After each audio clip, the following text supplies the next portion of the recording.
Richard Pondang akhirnya angkat bicara tentang kisah asmaranya dengan Cita Citata. Lantas benarkah keduanya tengah serius dan berencana untuk menikah?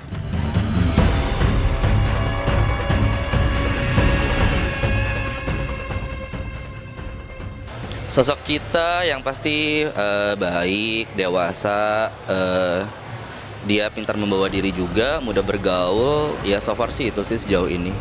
Oh enggak ada panggilan sayang apa-apa. Richard. Oh ya Allah.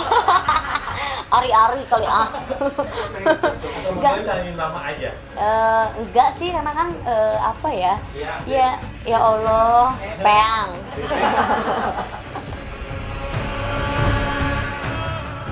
Foto Cornelia Agatha dengan Menteri Koordinator Kemaritiman yang baru, Rizal Ramli, beredar luas di dunia maya. Seperti apakah kedekatan Cornelia Agatha dengan salah satu menteri kabinet kerja tersebut? Saksikan liputan lengkapnya hanya di Selebrita Pagi, Selebriti dalam berita. Ya, Menteri. Pak, makasih deh ya. Makasih deh ya. Pak, makasih Pak ya. Terima kasih. Makasih ya. Stop dulu.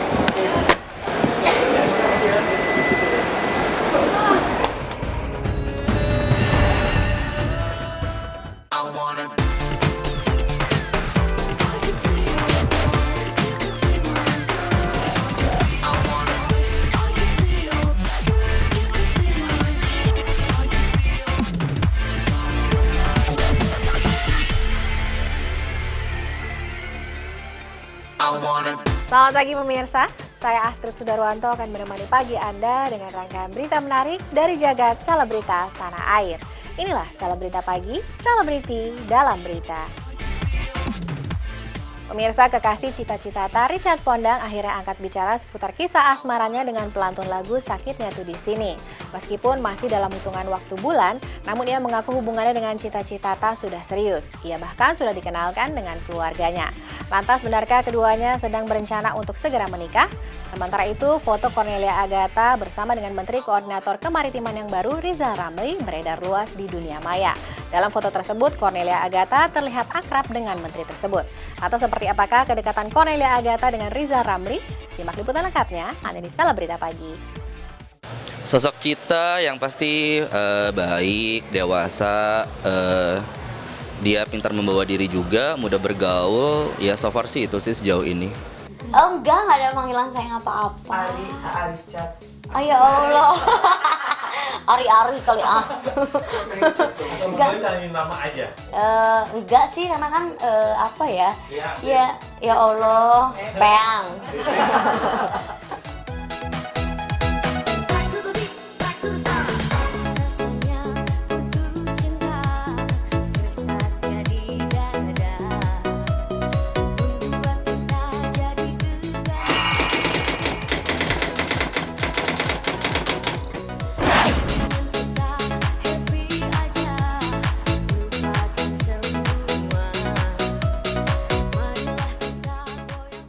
Episode pahit dalam kehidupan Cinta Cita Citata seolah berganti menjadi binar bahagia setelah pelantun Sakitnya Tuh di Sini ini menemukan sosok tambatan hati yang baru. Sempat dikabarkan dekat dengan Ivan Gunawan, Cita justru menemukan pelabuhan cintanya pada diri Richard Pondang. Di akun Instagram pribadinya, Cita yang sedang kasmaran sering mengunggah foto momen-momen romantis bersama sang kekasih, termasuk liburan bersama mereka ke Hong Kong dan juga Bali. Tak pelak, jalinan asmara baru Cita Citata ini menjadi sorotan publik. Dan sosok Richard Pondang yang telah membuat dunia Cita Citata penuh warna mengundang rasa penasaran. Inilah Richard Pondang yang angkat bicara tentang hubungan asmaranya dengan Cita Citata. Ayo goyang Awalnya pasti sih karena pekerjaan sih awalnya, karena kan juga Cita syuting stripping di production house juga tempat saya bekerja, habis itu juga syuting FTV kan dia. Itu sih awalnya palingan. Sosok Cita yang pasti baik, dewasa, dia pintar membawa diri juga, mudah bergaul, ya so far sih itu sih sejauh ini.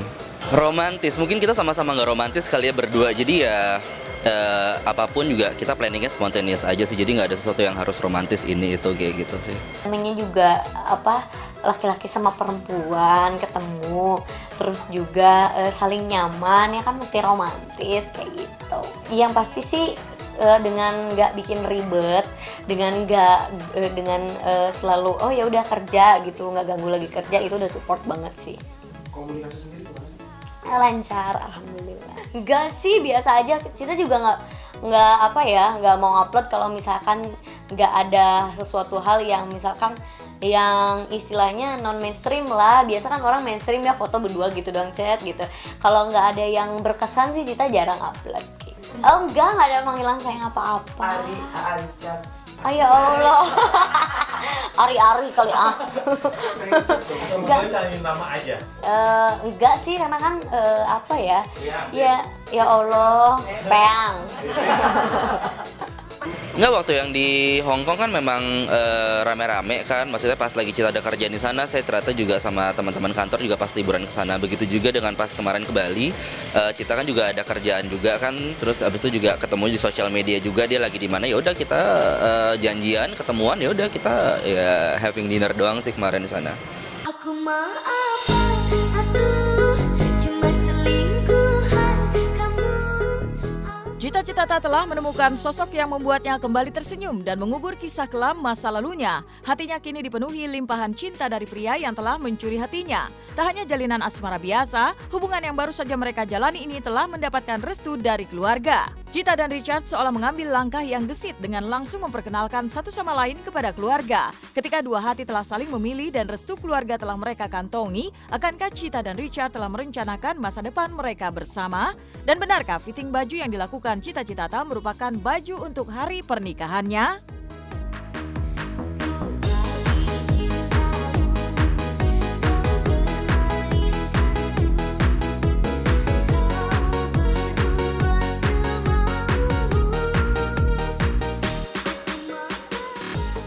Halo pemirsa, ini sekarang aku lagi mau fitting baju nih. Oke, ikutin terus.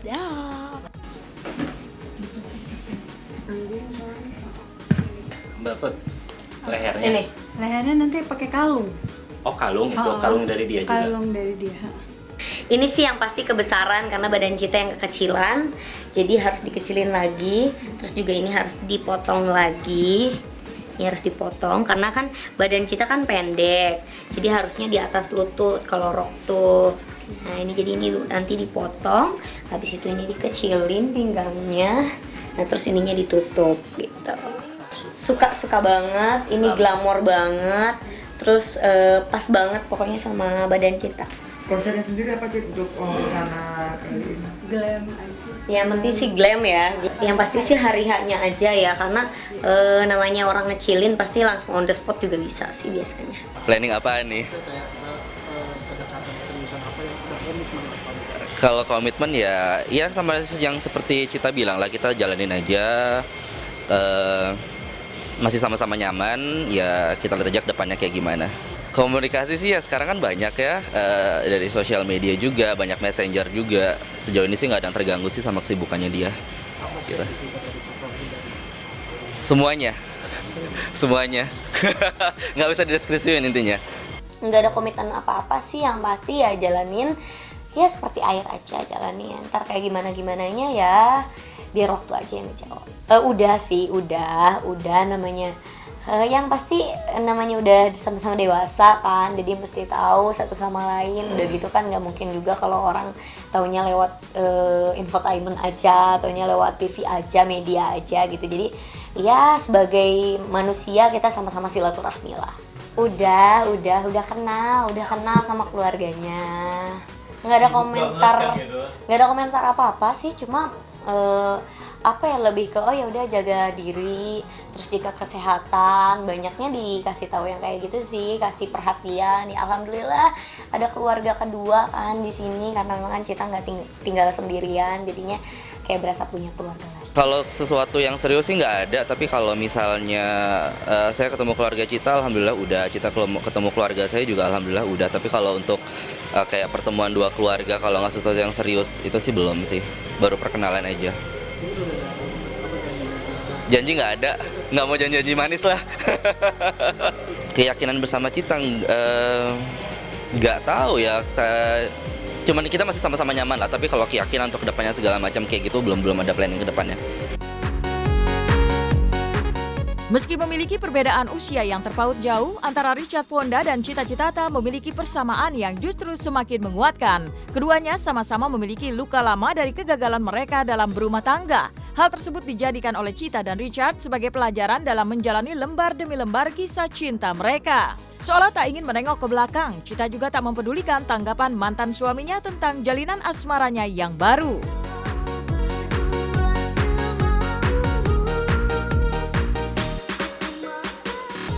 Ya dijadiin pelajaran aja, sama-sama pernah gagal. Kita sama-sama introspeksi diri, apa yang menjadi kekurangan di kemarin-kemarin itu tidak terulang lagi di kemudian hari, itu aja sih. Harapan sama Citanya karir atau apa? Kalau hubungan sih semoga lancar aja, terus juga ya pasti karirnya Cita juga semakin baik, semakin juga dicintai sama banyak orang, peminatnya makin banyak, udah itu aja sih. Karena perbedaan terpaut umur yang agak jauh, jadi kita banyak perbedaan, tapi karena kita sama-sama sudah menjalani hal-hal yang mungkin sudah pernah dijalani, Cita sudah jalani, dia juga sudah jalani, jadi menurut kita ya itu bukan sesuatu hal yang sesuatu hal yang berat gitu, ya jalanin aja. Ya kalau yang namanya family man pasti, terus juga dewasa pasti gitu, karena kan juga dia berkeluarga, punya hidup juga dengan keluarganya, jadi yang pasti sih banyak kasih masukan gitu, terus banyak bantu juga soal kalau misalkan Cita lagi down atau apa, dia selalu kasih semangat, itu sih yang lebih penting gitu. Oh yang ini udah nggak ada apa-apa, udah nggak ada hubungan apa-apa, jadi terserah mau komentar apa-apa. Aduh nggak penting. Jadi biarin aja deh ngomong apa.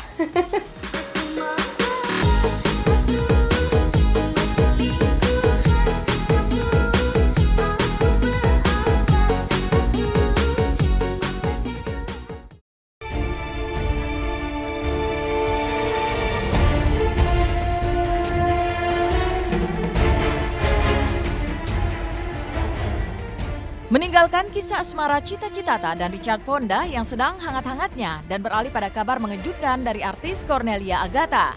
Mantan istri Sony Laulani ini terlihat akrab dalam sebuah foto dengan Menteri Koordinator Kemaritiman yang baru, Rizal Ramli, yang tersebar di dunia maya. Dalam foto tersebut, seolah kedekatan Cornelia Agatha dan Rizal Ramli bukan kedekatan biasa. Namun belum ada konfirmasi dari pihak Cornelia tentang foto dirinya tersebut.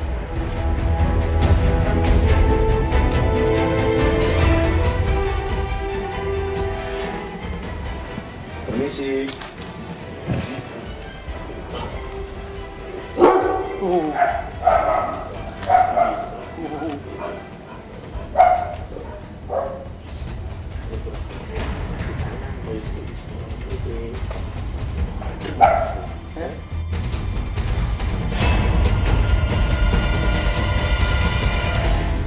Sejalan dengan Cornelia Agatha, Rizal Ramli yang ditemui di Bandara Soekarno-Hatta enggan memberikan tanggapan tentang fotonya bersama Cornelia. Menteri yang baru saja dilantik menjadi bagian dari kabinet kerja tersebut langsung menuju mobil dinas RI 18 tanpa memberikan keterangan apapun. Sudah cukup. Ya, Menteri. Pak, makasih deh ya. Makasih deh ya. Pak, makasih Pak ya. Terima kasih ya. Makasih ya. Sudah dulu. Bro, mantap kok. Makasih. Udah. Ini udah begitu jadinya.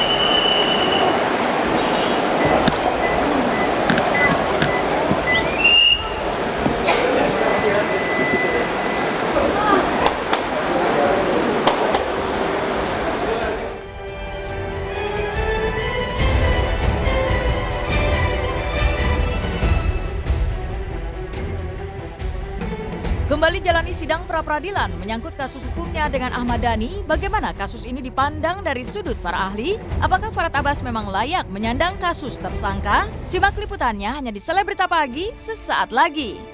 Cobalah, sampai malam ini kita masih sidang. Hanya mengurus Dhani yang anaknya nabrak mati 7 orang. Hanya gara-gara malu dibilang Dia katanya merasa tidak bangkrut karena nggak ada putusan pengadilan mengatakan dia bangkrut.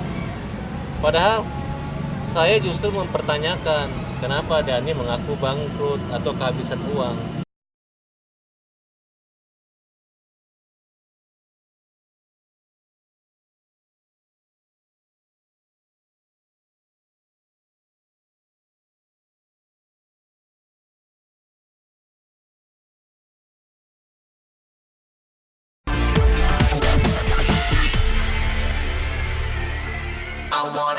Farhad Abbas kembali jalani sidang pra-peradilan status dirinya sebagai tersangka dalam kasus dugaan pencemaran nama baik terhadap Ahmad Dhani. Benarkah ia sudah mulai menemukan titik terang dalam kasus ini? Sementara itu, Adi Bing Slamet terancam dilaporkan balik oleh Eyang Subur jika laporannya terhadap Eyang Subur dihentikan penyelidikannya oleh pihak kepolisian. Lantas bagaimanakah tanggapan dari pihak Adi Bing Slamet mengenai hal tersebut? Simak liputan lengkapnya, Hanya Salah Berita Pagi. Hanya gara-gara malu dibilang. Dia katanya merasa tidak bangkrut karena nggak ada putusan pengadilan mengatakan dia bangkrut. Dia bangkrut.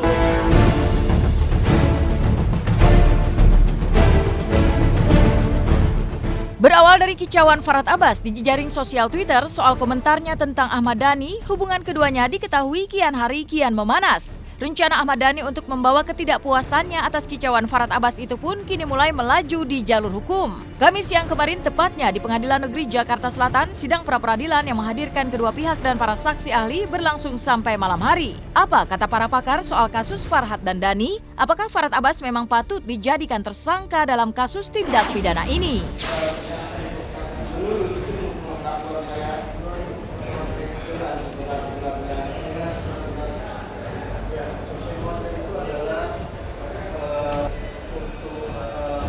Di sini ada permohonan ya, kepada Pengadilan Negeri Jakarta Selatan untuk memeriksa sah tidaknya penetapan tersangka dari saudara Farhad Abbas.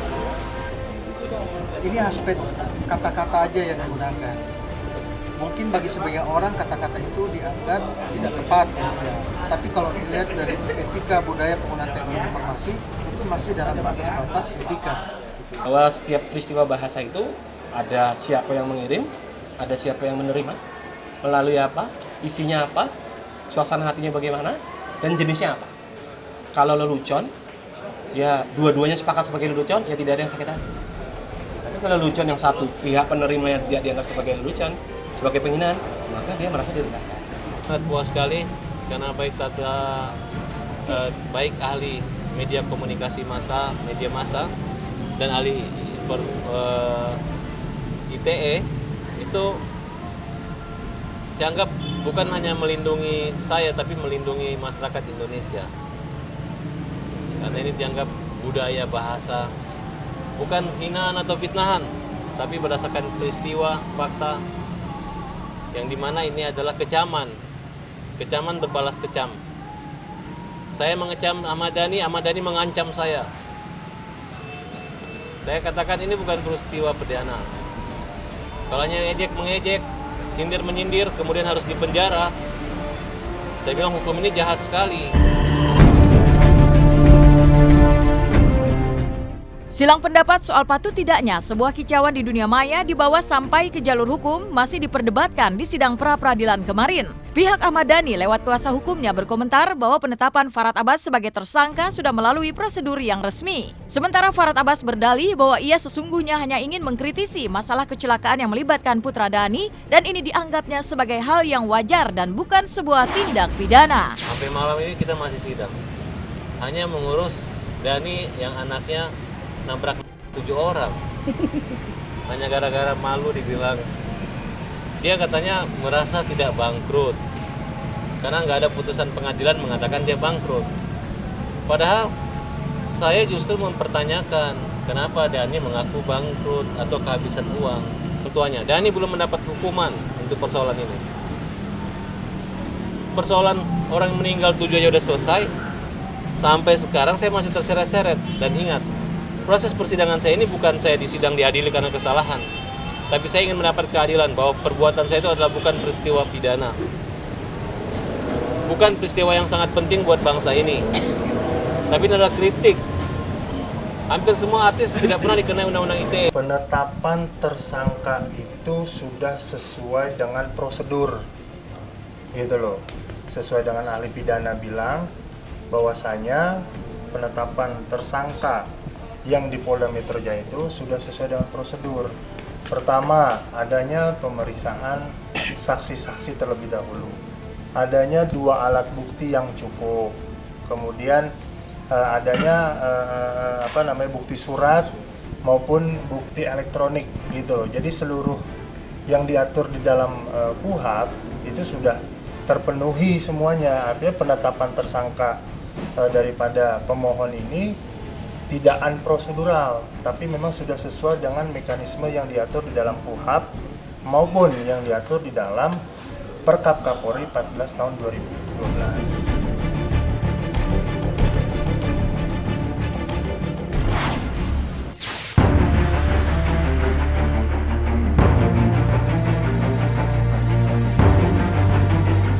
Kasus menghebohkan yang melibatkan Adi Bing Slamet dan Eyang Subur di tahun 2013 rupanya belum surut di mata hukum. Saling lapor antara dua kubu yang berseteru itu akhirnya menyeret kembali Adi Bing Slamet dengan datangnya undangan dari Polda Metro Jaya untuk menghadiri gelar perkara kedua yang juga dihadiri pihak Eyang Subur.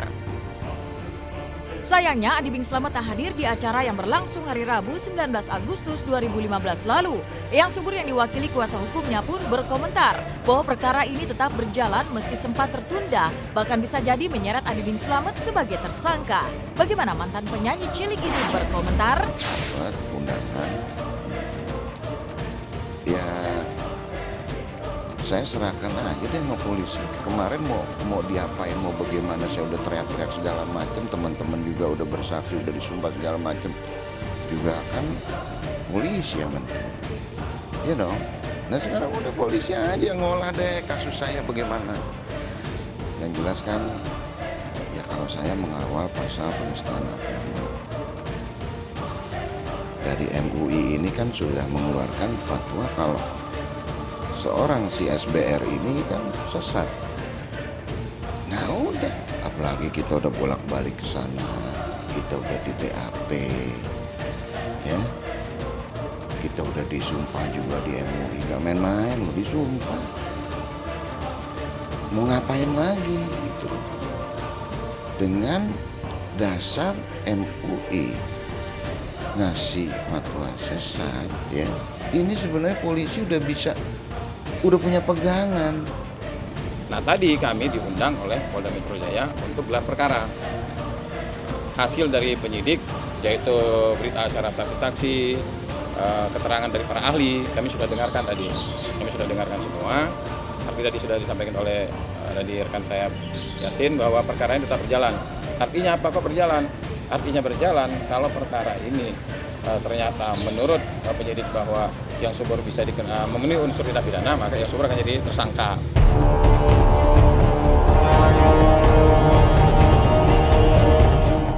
Tak datang ke acara gelar perkara bukan berarti Adi Bing Slamet gentar menghadapi kubu Eyang Subur. Pernyataan kuasa hukum Subur bahwa Adi terancam sebagai terpidana andai laporan Subur dinyatakan berstatus SP3 atau ditutup, dianggap Adi Bing Slamet sebagai hal yang mengada-ngada. Maka akankah terjadi kembali perseteruan seru antara Subur yang disebut-sebut sebagai guru spiritual? Maka akankah terjadi kembali perseteruan seru antara Subur yang disebut-sebut sebagai guru spiritual dan sang mantan murid yang melaporkan kasusnya ke pihak berwajib? Kemana-mana kok, SP3 apa?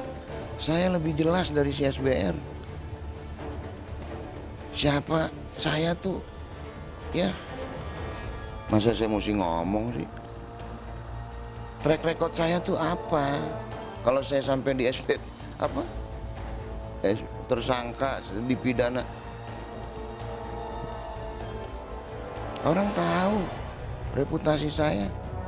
Saya ngibur polisi, ngibur tentara di medan perang segala macam. Itu reputasi saya sebagai entertainer. Nggak ada yang lain-lain.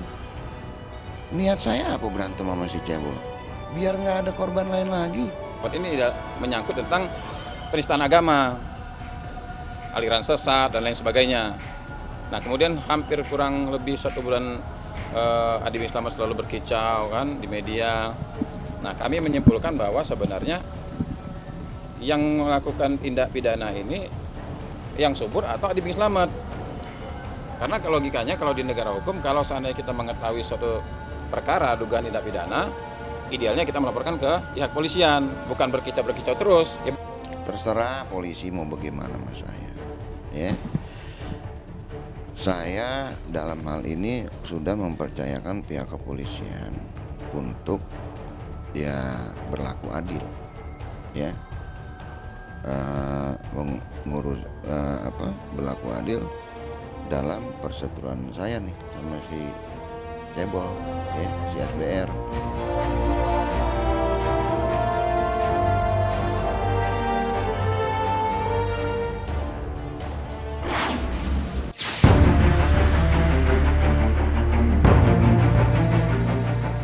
Mandra Nai alias Mandra kemarin menjalani sidang dakwaan kasus dugaan korupsi program Siap Siar di stasiun televisi publik. Lantas seperti apa Mandra ketika didakwa merugikan negara senilai 1,4 miliar rupiah? Simak liputannya hanya di Selebrita Pagi sesaat lagi. Saya cuma menghadiri dan mendengar tadi yang namanya dakwaan.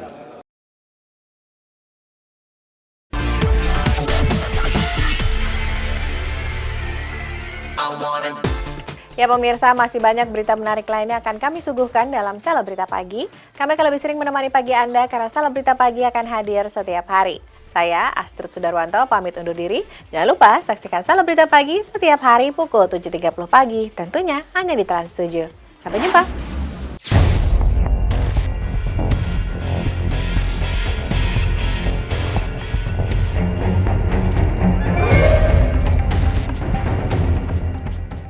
Kasus dugaan korupsi yang melibatkan komedian Betawi Mandra Nai alias Mandra telah sampai pada proses peradilan.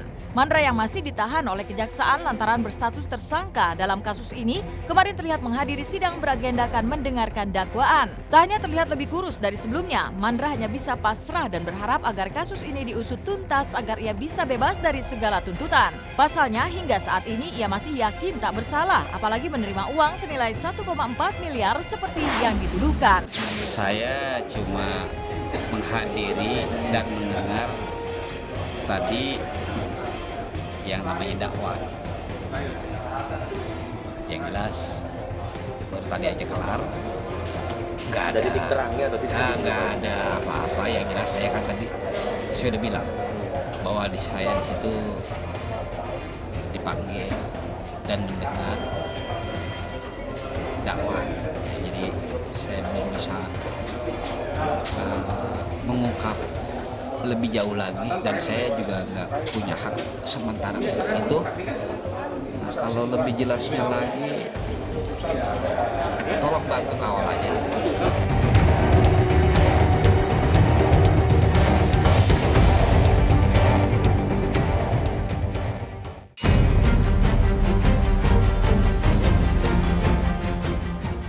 Aryesta Ramadhani atau kerap disapa Risty Tagor akhirnya menyudahi masa perkawinannya dengan Stuart Collin yang hanya berlangsung 4 bulan saja. Sebuah gugatan cerai Kamis siang kemarin dilayangkan Risty Tagor ke Pengadilan Agama Jakarta Selatan sebagai bukti nyata bahwa dirinya memang ingin berpisah dari sang suami meski dalam kondisi berbadan dua. Sikap Stuart yang dianggap berubah drastis sejak bulan pertama perkawinan menjadi faktor utama Risty untuk mengambil keputusan. Selain beberapa faktor lain seperti ketidakharmonisan Stuart dengan Arsen, juga dugaan faktor ekonomi yang ikut memicu perpisahan itu. Terlalu heboh ya, makanya yang figur-figur itu pelihara rumah tangga. Suami setialah dengan istri, istri setialah dengan suami. Pada hari ini tanggal 20 Agustus ya, tahun 2015, perkara Mbak Risty Tagor itu sudah didaftar di Pengadilan Agama Jakarta Selatan, perkara nomor 2138. Dan telah berproses ke ketua pengadilannya dan telah ditetapkan dengan ketua majelisnya. Namun demikian bahwa ketua majelis belum menetapkan kapan persidangannya itu. Kami dari tim kuasa hukum Risty sudah mendaftarkan gugatan di Pengadilan Agama Jakarta Selatan tadi sekitar jam 10 pagi ya. Adapun materi gugatan itu yang pertama Risti ingin bercerai karena alasan sudah tidak ada kecocokan. Banyak percekcokan, banyak perdebatan mulut, banyak sakit hati, banyak kebohongan, banyak fitnah, banyak sikap-sikap yang menurut Risti menyakitkan hati Risti dan keluarganya. Mungkin sekarang kau masih berbahagia dengan dirinya, dengan cinta